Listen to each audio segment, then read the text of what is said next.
नमस्कार. आपण ऐकत आहोत लेवांचा मेवा हलका फुलका. लेखिका लीला प्रभाकर गाजरे. प्रकरण 12. लहानपणीच्या शाळेच्या गमती जमती. मी अशिंदू स्त्रीत तवाची गोष्ट आहे. मी शाळेमध्ये बिलकुल कोणाच्या कशातच नव्हती. माई बसे तरी बी यापोरी माया वाटेत जात. मी एकलीच होती तर लाळाची होती. त्याच्यानं मले रिबिना पिना काही माई असं सगळंच भेटे.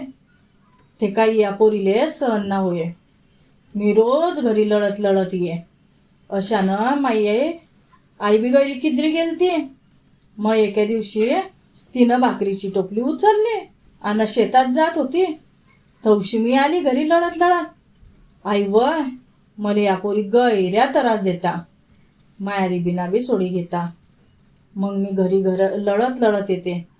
व तुले त्याले बोंबल्याले काय झालं व? मी बोलली तर त्या मला हसता न म्हणता सांग ना मास्तरले सांग ना. चालतं कशा त्रास देता तुले? मी येते तू यशा येताना सांगते त्या मास्तरले. तिनं ते भाकरीची टोपली दारी ठेवली आणि आली मायाबरोबर शाळेत. सावकारे गुरुजी होते आमच्यावर. काय असं रोज मास्तर ह्या पोरी माया लेकले त्रास देता आणि तुम्ही काहीच करता नाही. असे कसे काय मास्तर आहे तुम्ही?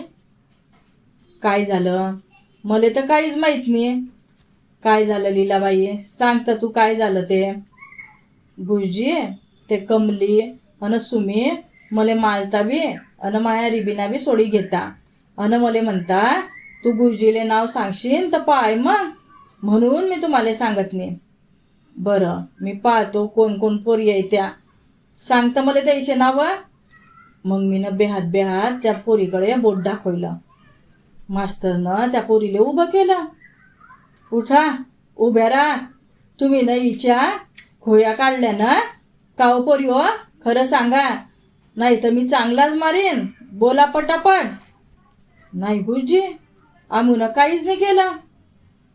आई म्हणते गुरुजी माईले काहीच नाही खोटं बोलणार न ते कोणाच्या वाटे बी नाही जाणार याची मी तुम्हाला खात्री देते.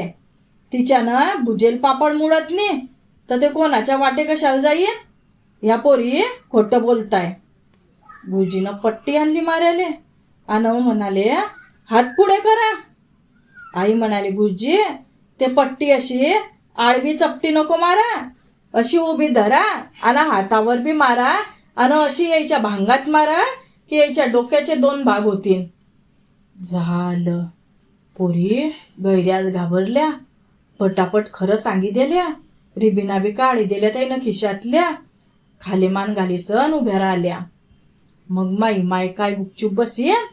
ते शाळी सुटल्यावर गेली त्याच्या घरी. ते कमली बाहेर वट्यावरच बसेल होती. इटवर इट घाशी सण कुकू करत होती. माईनं तेच इट उचलली आणि तिले म्हणते घालू का हे इट तुझ्या डोक्यामध्ये? काबर माया लेकच्या वाटी जाती व?